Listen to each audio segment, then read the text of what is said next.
Hello everyone and welcome to Shifting Tides.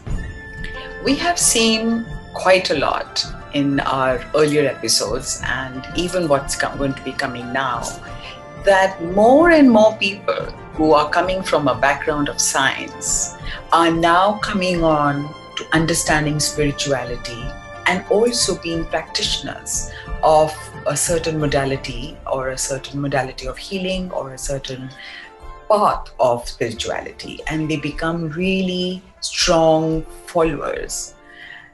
So what exactly is happening? How come a logical, analytical mind, scientific mind takes on the path of spirituality?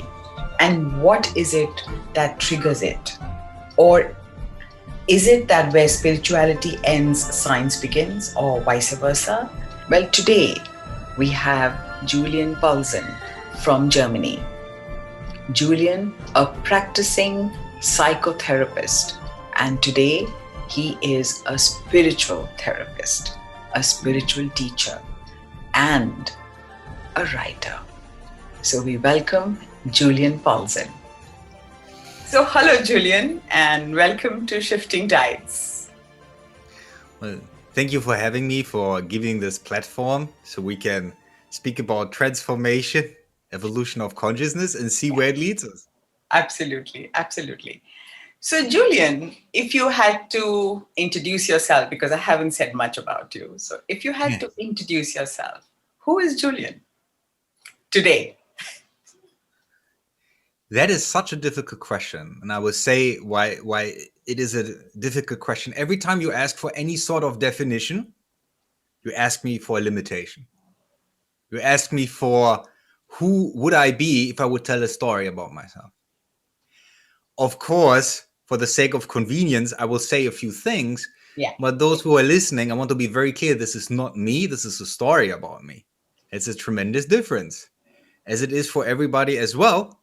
Yeah, whatever concepts you have about yourself in the mind, these are limitations. These are dream states. This is not who you are. Exactly. So if we would speak about it in a conventional way, yeah, just to have an entry gate to a wonderful conversation. Yes. Yeah. In that sense, you could say I was born German. Yeah, I went to university, studied philosophy. After that, became a writer who wrote science fiction novels of a, let's say, dystopian nature, a little bit like Aldous Huxley or George Orwell. Okay. After that, I got a psychotherapy education because I wanted to work with people. I realized when I was writing, there was a disconnect.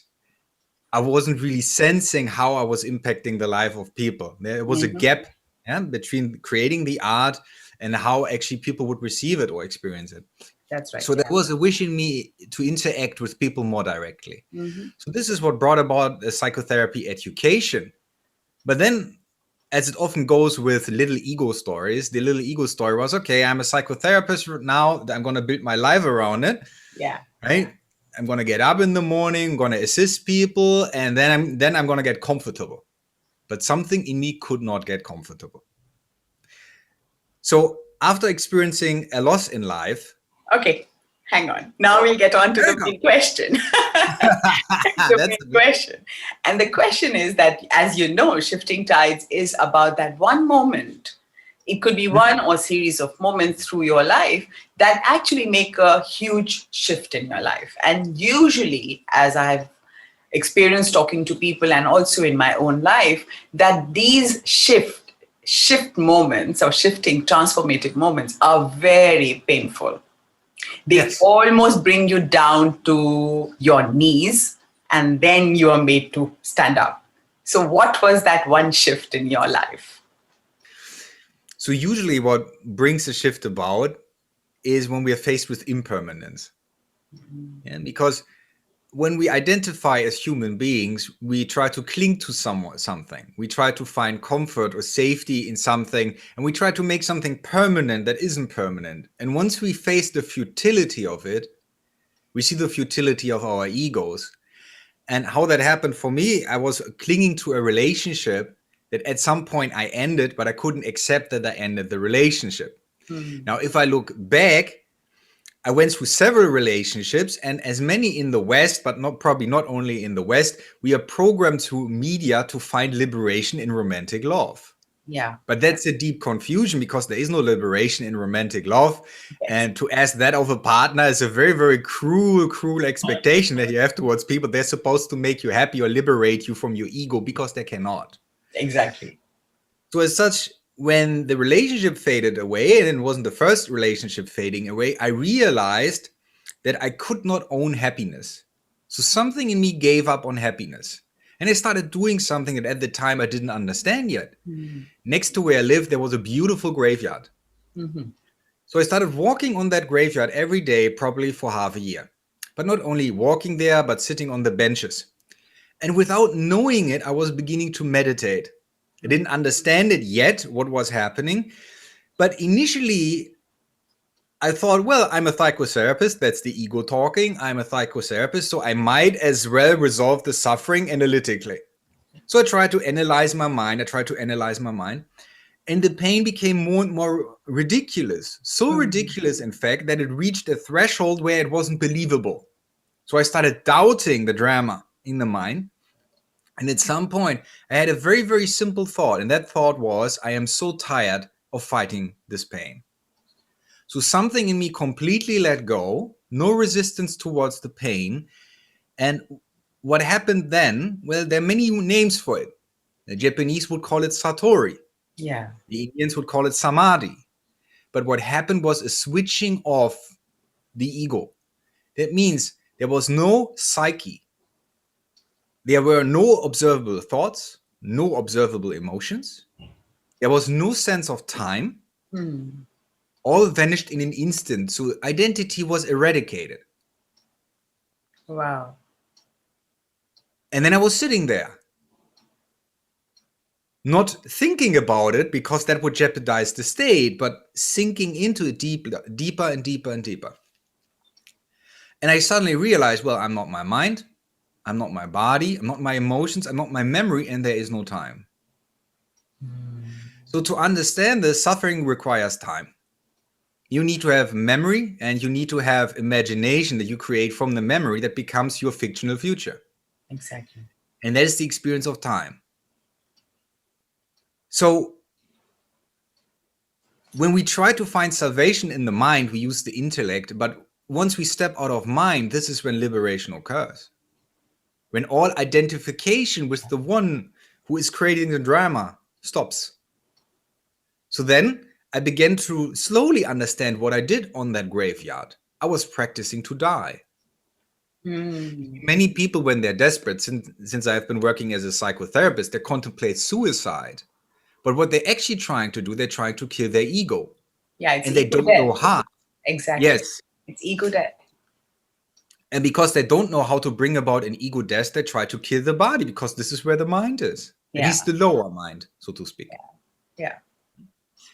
So I was practicing to die. And I was practicing to die through contemplation until I entered the meditative state. And then, let's say for a few weeks, I did barely experience any thought. I maybe had 3 or 4 or 5, maybe 5 thoughts a day. That's all I had. Yeah.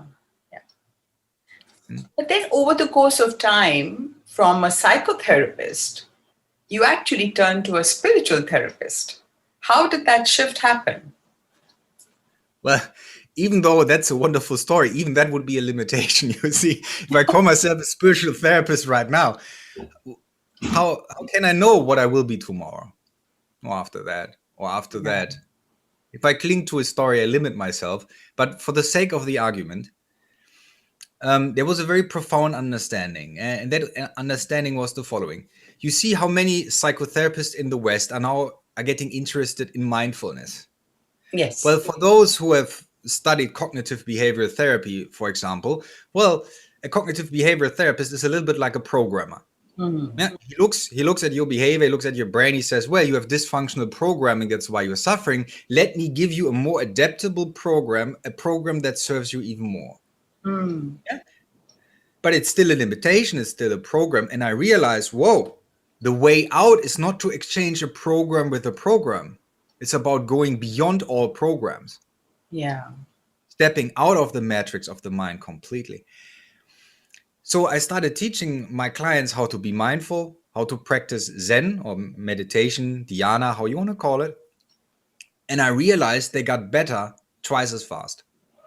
So from that moment, it was pretty obvious. Psychotherapy, how the West understand it, is very limited, because for many Western practitioners, they still see the origin of consciousness in the brain. So they try to fix it in the brain. They don't understand that you need to go beyond the brain to really bring a deep shift about. So we can change our brains, but it's very important that we don't try to solve what we're struggling with on the level where it appeared. And that is usually intellectual, right? We need to go beyond intellect. And this is what the West has a hard time accepting, that we have a guidance system that many call intuition, but intuition is a very limited word. It's a very limited word for a huge range of psychic abilities that beings can develop. Yeah, that's right.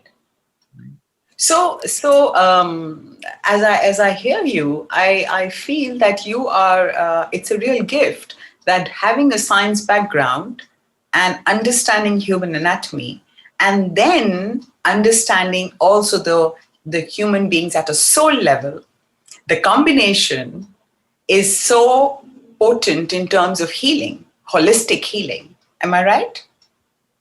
Well, yes, but less in terms of intellectual understanding, but in order to, let's say, help someone to free themselves of their egoic state, you need to understand how the ego is structured. When you teach someone in the East, they have a different upbringing than if you teach someone in the West. That's true. Yes. So in the history of, for example, yogis coming to the West, like Swami Vivekananda or Yogananda and so on, right? They all developed a very good English speaking ability. Not only good English speaking ability, but they were educated in a way that they could speak to the Western mind. True. So what we're basically trying to do is in the same way like how a Zen teacher would teach. A Zen teacher would speak about realization indirectly, never directly, because directly it cannot be put in words. So we can only say what it is not. So when we understand the particular matrix or ego that someone exists in and understand your cultural programming is your ego. That's the software that we're running on. And when we understand that software, we can have compassion for that state of consciousness and show where its flaws are, where its limitations are, point that out. But first we need to have an understanding of it. And now you see a trend in the world that many spiritual teachers have taken on bodies in the West, went through some awakening, started remembering, and now because they have grown up in the Western culture, they understand the Western ego and teach in a modern way. Yeah, that's true. And tell me, how did you find your inner Zen teacher? That's what I read. And I really I was very intrigued by this question. I said, I've got to find, how did you find your inner Zen? And especially that inner Zen teacher. Well, when I realized my intellect can't save me, that was such a simple realization. So let's say when I started studying psychology, there was a very simple model that kind of got me, that kind of struck a chord. And this was also from behavioral therapy. And it's really simple. It's easy to understand. So it's called the ABC model. Okay. So we have A, that is an activating event, is something that happens. We have B, that's a belief system. And we have C, and this is our emotional response. And then they were teaching, well, when something happens to you, this is not what makes you suffer, but your belief about it, your interpretation creates the emotion, then you suffer. And I suddenly realized all beliefs are arbitrary. True. Because if I exchange the belief, my experience will change. And then I popped into a space where no belief exists. And how did that happen? Because we are continuously bombarded with our own belief system, at least 20,000 times a day. So how did you change that? You need to doubt it. You need to doubt the very reality that you are experiencing. That is very profound, because as long, and I want to make this clear, this is the ego trap. As long as you believe that there is anything in this world, I don't care what you believe it is, romantic relationships, sexuality, consuming something, material goods, whatever it is, as long as there's any object within the world that you believe can liberate you from a state of suffering, you will chase that until the futility of holding on to it arises. And this creates a huge desperation, because the ways of the ego ceases to work. So usually the awakening comes along with an experience of very profound loss, where you suddenly realize nothing in the world can bring me lasting peace. Yeah. But this is something, and that is important, this cannot be done intellectually. If I say this right now and someone listens, it does not mean it leads to liberation. It is about experiencing the futility of the ego. Usually what our mind does, our mind offers us time. It says liberation will come in time. So the mind says, when I get this job, I will be happy. Yeah. When I get this relationship, I'll be happy. If I can live my sexual fantasies, I will be happy. This is what the mind says.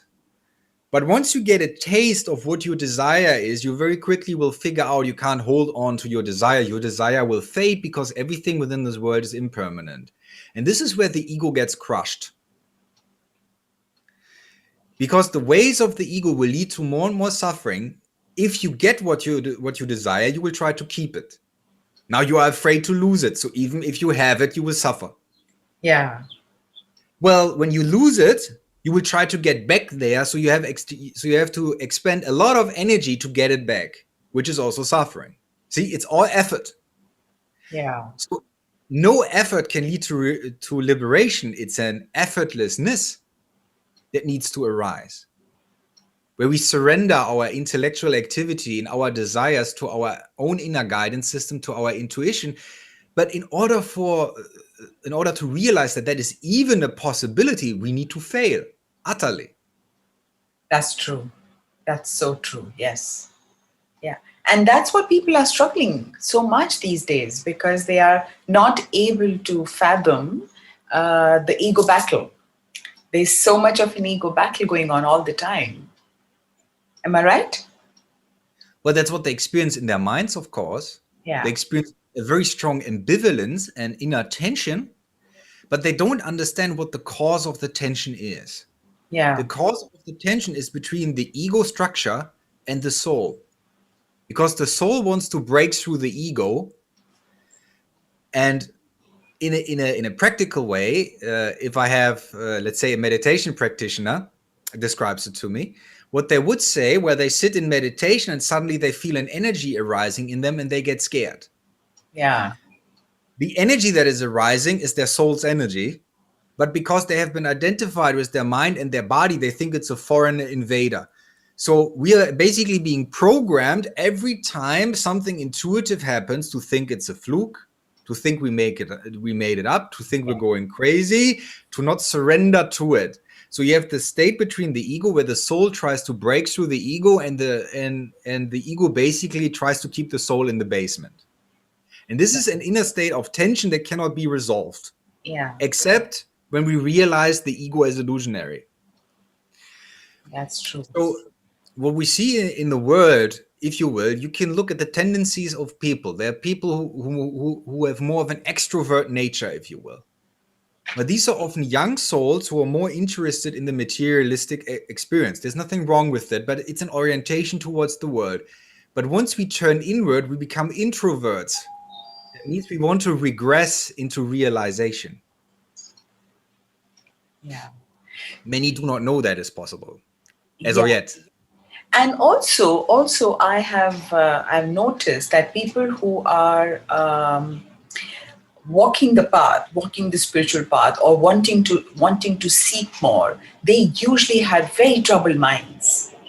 And if they really don't find a teacher or some kind of a guidance, they become very mentally imbalanced, and they can have multiple issues, starting from depression to anxiety disorders, or to psychic attacks or whatever. How would you explain that, being a psychotherapist?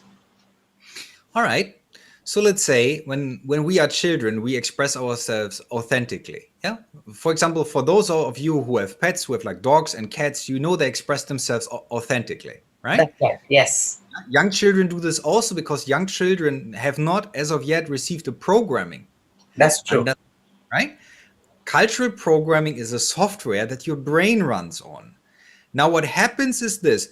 If a child is intuitive and has, for example, psychic ability or is a natural meditator, often the society will not accept it because the society runs in a certain belief structure, a certain framework or matrix. That's right. So based on that belief structure, the parents will look at the child and they will say, this about the child we accept, that about the child we don't accept. So they will start punishing the child for certain attributes of soul expression. Now, what the child will do over time, because it cannot escape its parents, and it is bombarded with negative energy all the time, the child will begin pushing its natural soul ability into the subconscious. And within this subconscious, it will form a shadow self that will appear as a negative force because it is misunderstood. Now we have a split in the psyche. We have the ego consciousness that is on the surface, that is the waking mind. This is when we get up in the morning. This is our waking mind state, not too confused with an awake mind state. We're going to speak about that. So what basically happens, we have a split in the psyche because certain parts of the child are accepted, certain parts are not accepted. Those parts who are not accepted will be replaced with an ego structure. To not make it complicated, I give a simple example. If there is a young man who, for example, is a very talented artist, but his father is a lawyer, but he only receives love from his father or any sort of attention if he shows an interest in law. Then at some point, the son starts suppressing his natural artistic ability and starts studying law. And now his mind runs wild because his soul doesn't accept it. And his mind tries to contain the soul. His soul is screaming, this is not what we want. This is not how we want to live. But then his ego mind, out of fear of being authentic, because when you are authentic, you cannot keep your dysfunctional relationships, like with your father, for example, right? And this is how depression arises, because you're not choosing. You're staying in a state of ambivalence, right? And this is what happens with the majority of people, especially in the Western hemisphere, if you will. They have been programmed with a certain identity that is not their own. But they think their survival and receiving love and receiving attention and maintaining relationship is based on this fictitious identity. So they try to maintain it, but that costs a lot of energy because in order to maintain it, they need to be in denial of their soul. And this is why they suffer. It's a constant state of tension. And that state of tension can only be overcome when we're willing to surrender the false identity that has been programmed into our heads. Because only then the shadow can emerge from the subconscious, be integrated into the psyche, and then we have a complete human being. And that complete human being will very quickly realize it's himself or herself as a soul. When you have the split in the psyche, there is no true joy. Let's say it that way. We are multidimensional beings. That means there are layers of our existence. There are emotions, but there are also feelings. And if we would want to make a distinction, emotions is more the biological aspects. It's more our animal nature. When our ego thrives very much on this emotional part. But what actually brings us joy in life and bliss is following our soul. And these are the higher feelings, for example, creativity, inspiration, compassion, joy, and so on, right? These are the higher feelings, and many beings know those feelings when they get into a flow state when they create something. For example, when they write or when they create art or when they, for example, play jazz, let's say are musically inclined in general. Every time you create something and you get into a flow state, it's an egoless state because now the soul consciousness takes over, and this is when we experience bliss. So the majority of people struggle because they don't allow their soul to take over. They're afraid that the soul takes over because they're like, if my soul takes over, I'm going to lose my marriage. I'm going to lose my job, right?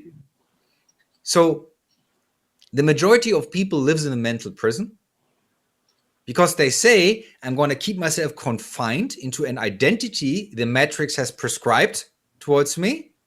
And this is my gate to food, to energy, to relationships. And then they realize, let's say, that where they are, they're not happy. So they try to get a promotion in the prison. So what they're trying to do, they try to basically, at first they are the prisoner in the prison, then they want to become the prison guard, maybe the prison doctor. Maybe at some point they are the prison director, but they still go to prison every day. Yeah, the one who chooses the soul walks out of the prison. Yeah. Never comes. And it's so unfortunate that most people just spend their whole lives doing this, living like this. You know? It has to do with their own evolution. That is important to understand. Why do certain spiritual teachers at some point just wake up? Because it's not the first time they've done it. It's important to understand. You are not your body. And maybe to illustrate that, when you ask me about how did I find my inner Zen teacher, well, that was straightforward. Once I started sitting on the benches in the graveyard, at some point in deep meditative state, I started writing. And I started writing a whole book about Zen. Julian, the person, has never had any formal education in Zen Buddhism. But I started writing a whole book about the methods of Zen Buddhism. Okay. And at that moment, that was very difficult for me to fathom. Where did that information come from? And just then I started reading several different spiritual teachers, and I started realizing, well, they're writing the same thing that I'm writing. So I must be tapping into a similar source than they are. Yeah. Slowly it came to me that I was downloading past life memory. I was downloading my own Zen practice, and later it came to me, I started having visions of being a Zen monk in the 13th century in Japan. So I basically, when I went into the stillness, when I let go of my intellect, when I accepted the futility of the ego and knew the ego couldn't do anything, I would get actually within the stillness into a channeling state. So I would channel my own consciousness. And then I realized, well, my consciousness cannot be in the body, because if I can channel information that is also me from somewhere else that is not located in the body, I'm beyond the body. So the trap that many fall into when they start practicing spiritually, they try to improve themselves, which is still the ego consciousness. Yeah. Because we have been trained to think, well, if we finally are successful, if we work hard, we finally get loved, we finally get appreciation, we finally will arrive. But that's a confusion, because all of us have past life memory. Yeah, we do. Right? And we can only tap into that when we try not to be better. Because if I try to be better, my mind is active because I'm trying to improve. Now I'm hardening myself. Now I'm tensing up. So I'm not relaxed. I'm not ready to receive. My mind is not still.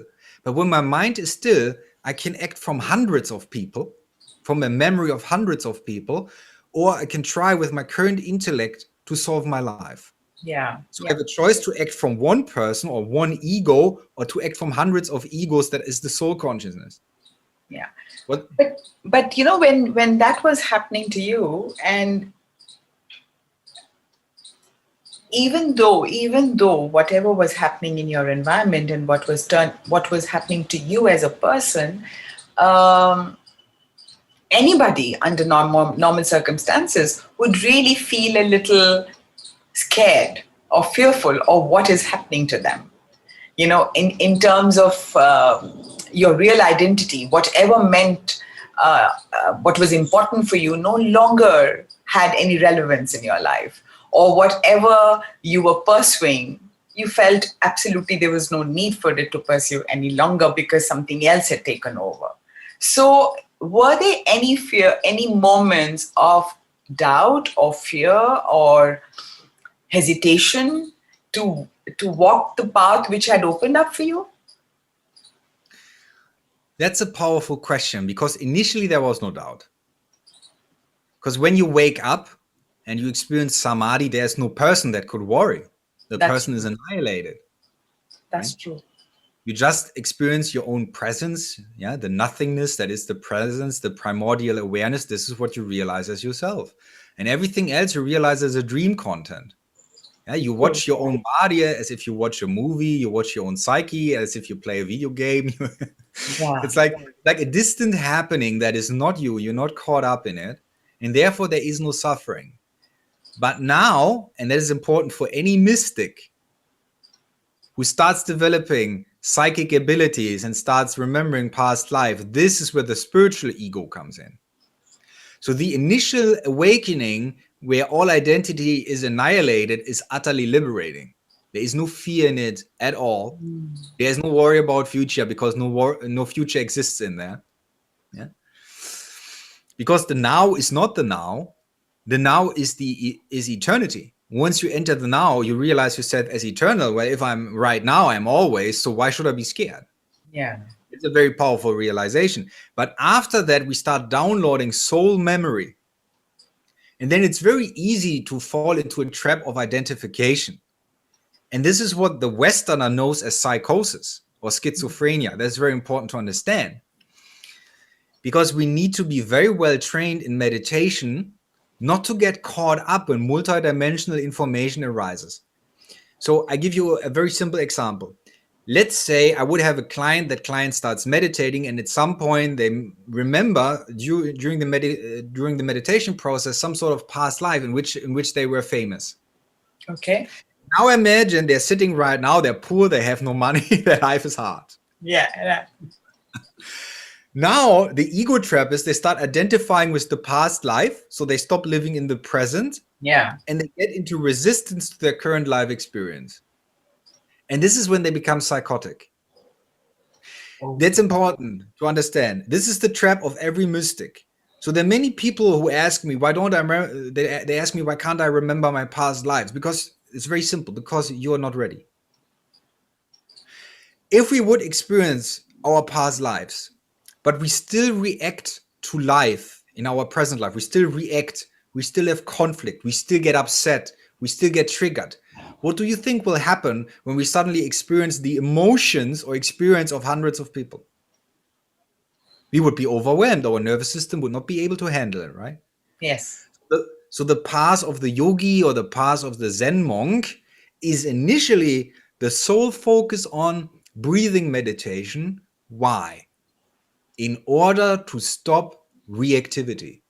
Because as long as we have reactivity in the nervous system, when we are confronted with a multidimensional experience, our nervous system becomes so overwhelmed.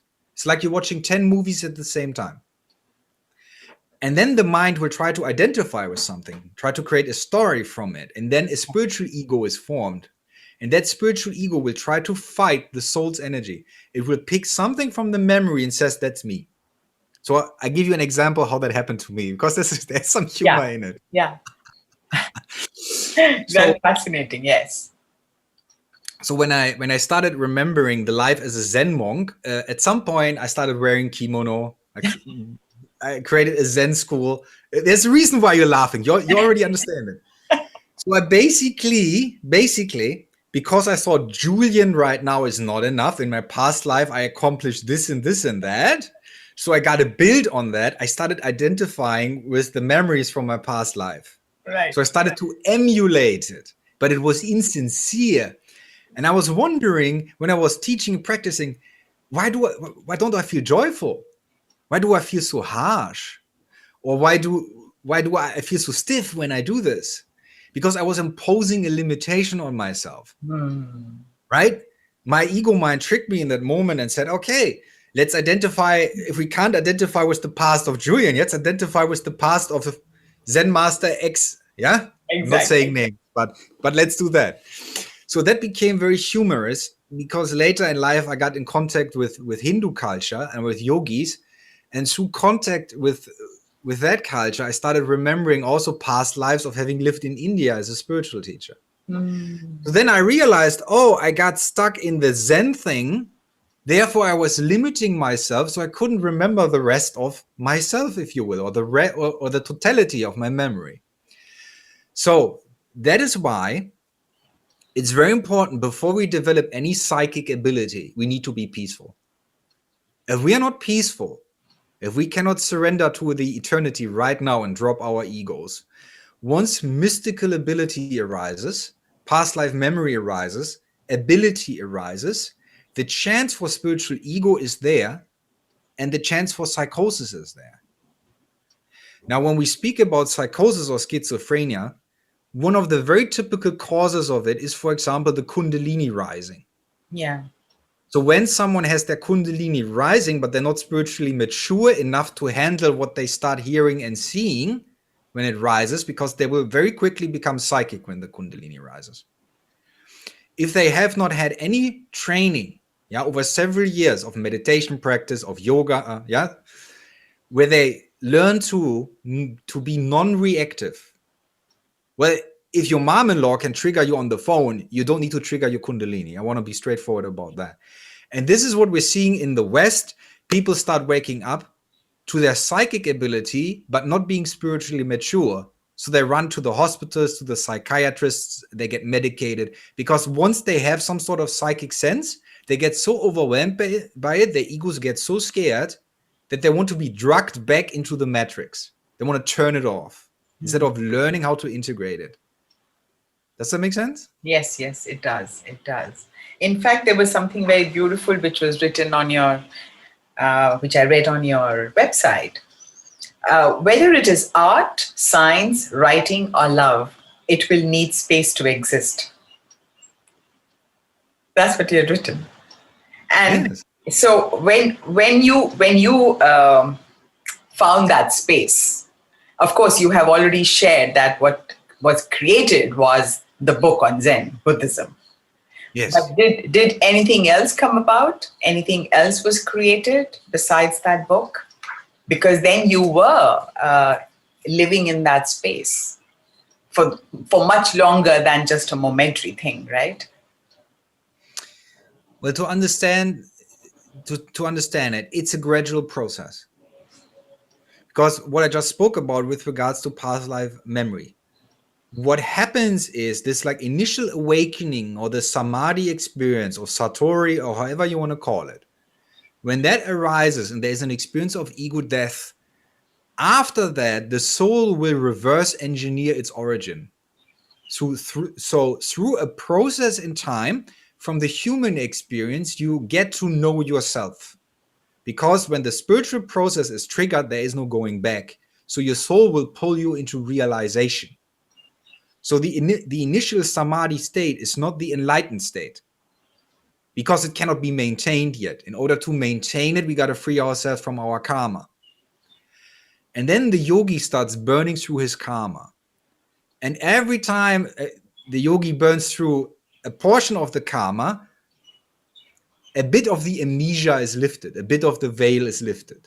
Yeah. So when you transmute dark energy into light energy, your frequency increases and you access higher and higher dimensions of reality. That's true. Yes. And that's a gradual process, because otherwise it would be overwhelming. Well, we need to understand that while we have a body, the body is the slowest form of energy. In the spirit realm, energy moves very, very fast. So if we change ourselves energetically, what will happen, you will see this with many advanced yogis, but they don't show this practice publicly. They often do it behind closed doors because it looks miserable. Yeah, exactly. This is where basically the body is being torn apart, inside out. And the reason for this is the body was accumulated in an ego state. And now the soul wants to create a body that is an expression of itself. And this is what the Indians know as the avatar state. Yeah. So then that the soul can express itself through the body needs to be calibrated and changed so the soul is not limited by the body. But since the body is the slow-moving energy, even though energy shifts on a higher dimension happens very quickly, the body will feel very sick, because the body is modified from the ground up. Genetically, the body is modified, the nervous system is modified, the whole energy system is modified. And these are the moments where many yogis feel they walk through the dark valley. Yes. They really have this feeling of being torn inside out. Because nothing that, let's say, no spot where identity is hiding is being left untouched. Yeah, yeah. And did you experience that at any point? It's still ongoing. Yeah, could you elaborate on some experience of yours if you wish? All right.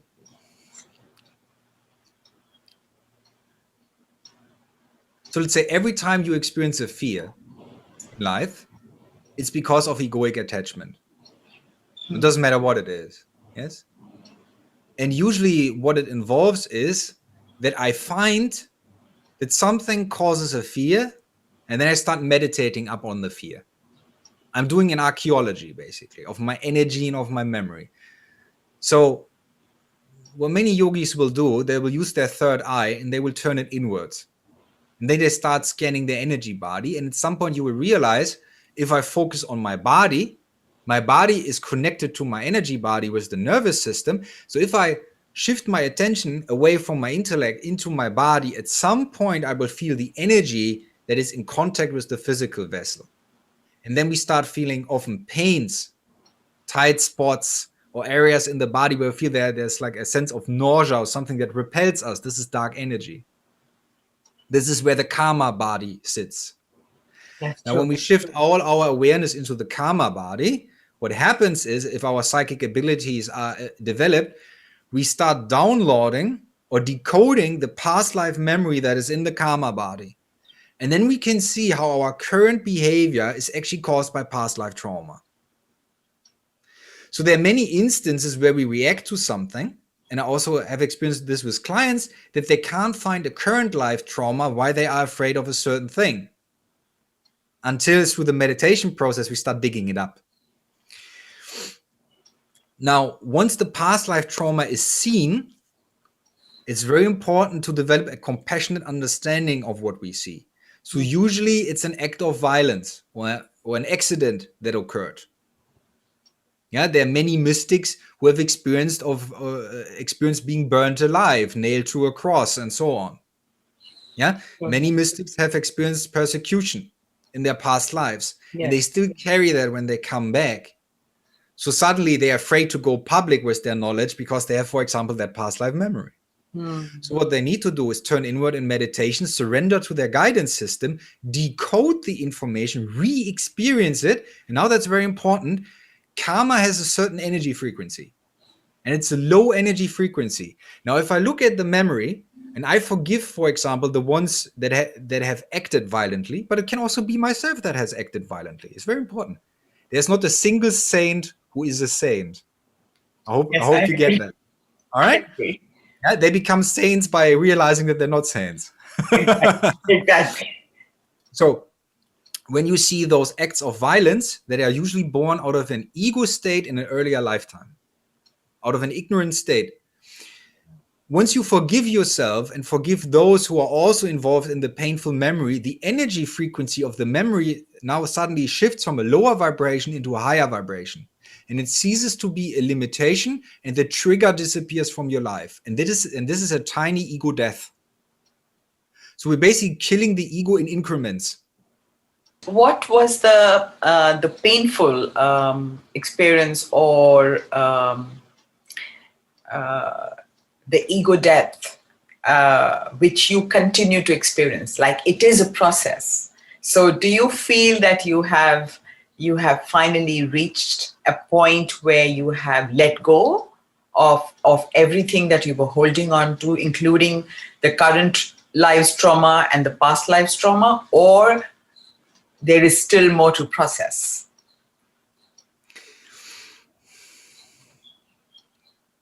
Well, there's some karma still to process, but it's more about integration of the higher knowledge now. So while there is still karma to process, I try to make it as simple as possible because this is really challenging to put into words. Words are such a limitation. The initial awakening is utterly smooth. There's no suffering in the initial awakening. Yeah. The initial awakening is an invitation to nirvana. Once you get it, you know what liberation is like. But then what happens after you had that initial awakening where you entered this nirvana state, you suddenly realize you can't stay yet. Yeah. And this is when all the desire that was usually scattered all over the place, maybe interested in objects or focused on sexuality or food or whatever it is, all that desire suddenly starts coming together. And this is what the Buddhists mean when they say single-pointed awareness. Suddenly all the energy goes into one single desire, and that is staying there, staying in that place of nirvana. So what happens is you initially get a taste of that state, but then you need to basically free yourself of all dark energy to be able to maintain that state, to maintain the Buddha state or the Christ consciousness, if you will. And everything that pulls you out of that state is what you need to take care of.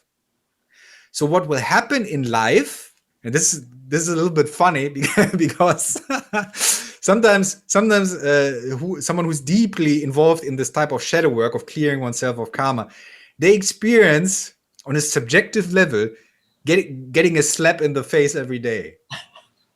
Right? Because you wake up in the morning, you walk out, and some past karma keeps repeating to wake you up from a very specific angle that you need to tackle in your process. Right? Yeah. For example, I had a situation where I experienced being bullied in school a lot. Okay. So one day I walked out here, and there were a lot of kids and teenagers, and they were playing around. And for some reason, they start ganging up on me. Right? Why did that happen? Because I had that energy in me from earlier in life. So they could sense that energy. They had that energy in themselves too. And then the physical experience becomes a mirror to your consciousness. Yeah.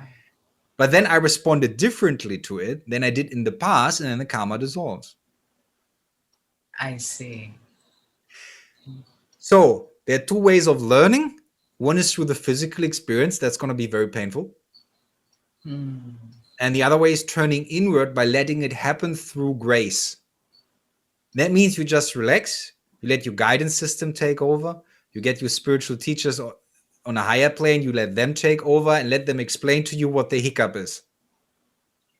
Okay. But this is a deep level of yoga that many don't experience yet. So, Julian, what faith were you born in, and how did any aspect of your faith change through the years, and especially after you went through Satori? And what's your belief system now? None. And what were you born into? Well, I was raised as a Christian. But let's say the Germans are not very serious about religion, so they're much more relaxed. But I still, obviously, I found very quickly the teaching of the church very flawed, distorted, profoundly distorted. Yeah. And a very important message is this. For any spiritual seeker, do not rely on secondary sources. Ever. Even Buddha said it very clearly, don't believe what I said. Find it out. Experience it for yourself. Right? If anybody is selling you belief, they have not reached a higher state of existence. Belief is a placeholder for realization. The only reason we believe is because we don't have the experience. It's a little bit like this. You have 100 people sitting on a beach debating swimming, and they have hundreds of books about swimming. Yeah, there are some people who have studied 600 books about swimming, and then you see a young man without any education walking into the water. He knows more about the ocean than all the educated ones on the beach. All they have is intellectual ego. Yeah. So what I'm trying to say is that many who are preaching certain religions, they're basically virgins in their faith. What do I mean is they preach concepts, but they have no experience. Yeah. So it's very important to understand that there is not a single mystic who has a belief system. If he has a belief system, he's not a mystic, because a mystic is one who experiences directly as a primary source the information, the experience that is there to have, but does not rely on scripture, does not rely on verbal transmission.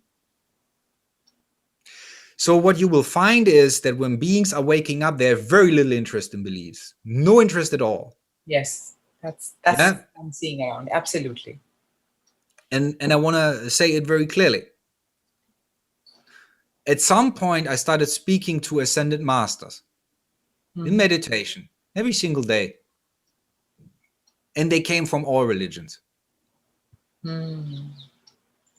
Right? And they don't experience themselves as the bringer of religion. They experience themselves as the bringer of truth and love. Yeah, and they all say the same thing. They all do. Scriptures have written the same things. It's just the truth that is important. Well, the reason you can say they have written the same things is because you are intuitively open to sense the underlying, let's say, thread that moves through all the teachings, through all the true teachings. You see the core that is underneath the conceptual basis. You're not confused with the words. You see what the words are pointing to. Yeah. But many who do not have any form of meditation practice, what they will do, they will cling to the words and beat it over each other's heads. Yeah. Right? Yeah. Unfortunately, that's what's happening in the world today. Unfortunately. It's like the divisions and the demarcations which is happening in the world is because of religion, because of my God and your God, you know, and that's really unfortunate, really unfortunate. So, Julian, if you had to give one message to the world, especially in the current scenario where we are heading, and going through this huge health crisis in the world, what would that be? I would say change the perspective. Is it a crisis or is it a birth? When a woman gives birth, it's pretty dramatic on occasion, isn't it? Yes. There's a lot of screaming. It's a lot of bloody there. that's a lot of pain. A lot of pain. Unbearable pain. And once the baby's there, how does the mother feel? Yeah, then that's like the most joyful moment of her life. That's the aha moment for every woman. All right. So what I'm trying to say is this: there are many types of birth. You can give birth to a book. You can give birth to music. Yeah. Okay? So there are many types of birth, and there's also spiritual birth. And right now, Earth is going through a birth process. If you're caught up in it and you don't know it's a birth, you think, oh, we're all bloody, everybody is screaming and we're dying. But that's not what it is. You see, if a caterpillar gets into his cocoon to go through a metamorphosis to become the butterfly, the caterpillar has no knowledge that he will become the butterfly. It's intuitively in him. He will transmute into it. But if the caterpillar will have an ego and he will be in the cocoon and he gets dissolved while he's watching it consciously, he would be like, oh, it's horrible. That's terrible. I'm being eaten alive. Yes, of course. And that's what's going on right now. So what I'm strongly encouraging for people to do is this: do not focus on the world that you're trying to avoid. Do not focus on the world that you are afraid of. Do not focus on tyrannical governments. Do not focus on surveillance state, total control, manipulation in the media. Focus on the world that you want to create, and then you're part of the birth process. But if you focus on the world that you're trying to avoid, you believe that world has power over you, and you energize it with your own consciousness. It's very important to understand to focus on what you desire. Now, but let's be very careful about desire. I don't mean ego desire. Yeah. Of course, I mean soul desire. And it's very important. There is not a single soul desire that is out of alignment with the will of God. Every soul desire is perfectly in harmony with the will of God. So if you focus on that soul desire, and everybody does it in their individual way, they would put a puzzle piece to the jigsaw puzzle, right? And we will get an image at some point. Right now, it seems chaotic. Everybody tries to find the puzzle pieces. It's all over the place. Yeah. But it's about putting the puzzle pieces together, and everybody has a puzzle piece and has a very intricate, a very important part to play in the whole unfolding. It's a revelation process, a revealing process. But in order for the new world to be born, the old world has to die. So don't cling to the old world. Okay, one very last question is, do you feel a fish out of water living in the West? That's a trick question.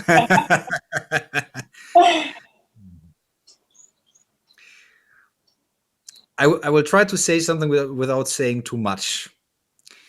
When the British took over India, what they tried to do is infect the Indians with their egoic belief system of the West. Correct. Try to eliminate the spiritual identity of the Indians, right? Yes. But you see, relationships is always a two-way street, and this is what the empires never count on. Because when you import materialism to India, you cannot help but import yoga to the West. It's going to happen. I agree. Right? It's a two-way street. So what I'm saying as much, when I was young, I felt very much alien in the West. As a child, I was naturally in a meditative state. I couldn't understand it, but my parents always wanted to focus on material things, like organizing my life, wanted me to focus in school, but a lot of that was not appealing to me because I was naturally always drifting away from the physical. That's true. Yeah. That's very interesting because a psychiatrist would diagnose this with attention deficit disorder. Think about that for a moment. All right. So it just later in life, after much suffering because of the ego state and starting to wake up, I realized while communicating with teachers on a higher plane why I was born in the West. And they said it very clearly. We needed a yogi who can speak their language, who knows how they feel, who knows how they think.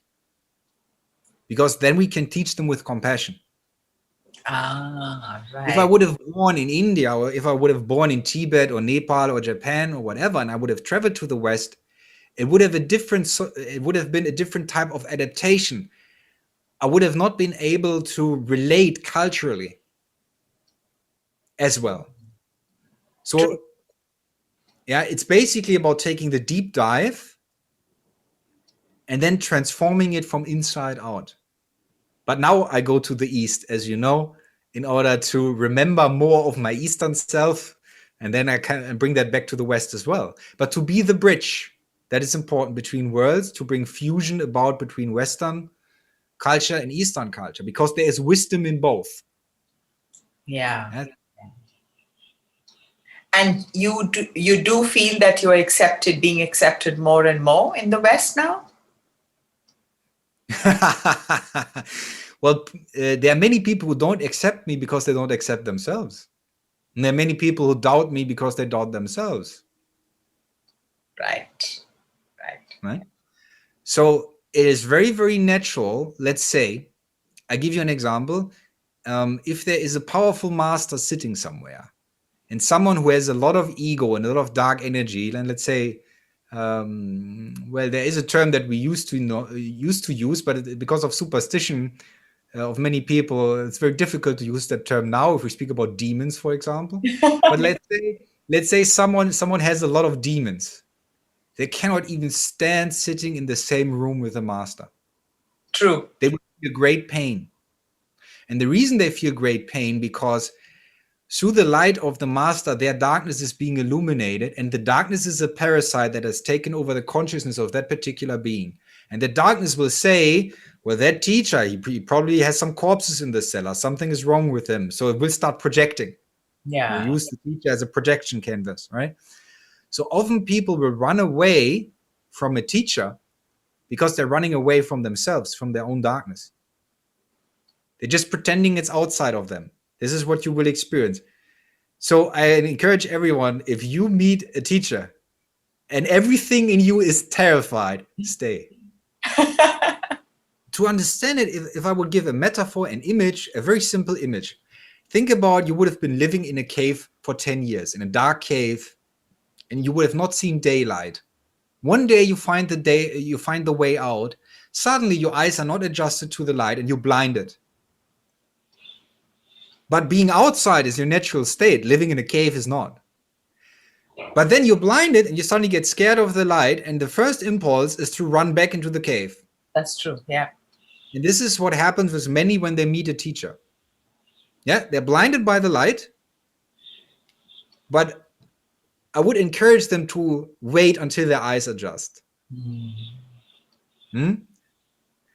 But in a way, all is well, because this is the denominator. This is what shows if a disciple is ready or not. If someone is ready to become an initiate or not. Yeah. If you're running from the light, you're not ready. There's a very beautiful quote from the Greek philosopher Plato, who said, "It's understandable if children are afraid of the dark, but it's a real tragedy if man is afraid of the light." Beautiful. So if we're still afraid of the light, we're not ready for spiritual teaching. So in that sense, this is the effortlessness. If someone comes to me and I sense they're not ready, they will naturally leave because they can't stand it. But it has nothing to do with success or failure. That's important to understand. Life will always give invitations, and those invitations can be refused. Beautiful. So on that note, we come to the end of our talk. Beautiful talk. And thank you so much, Julian. That was highly inspiring, highly motivating, and so insightful. Thank you so much. Thank you. Thank you for having me. Yeah. Thank you for allowing me this space to express myself. Oh, it was beautiful. Thank you so much.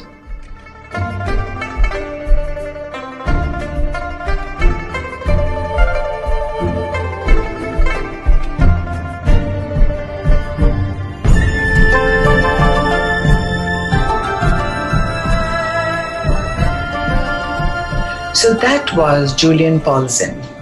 Extremely insightful conversation, and it brought to light some key points.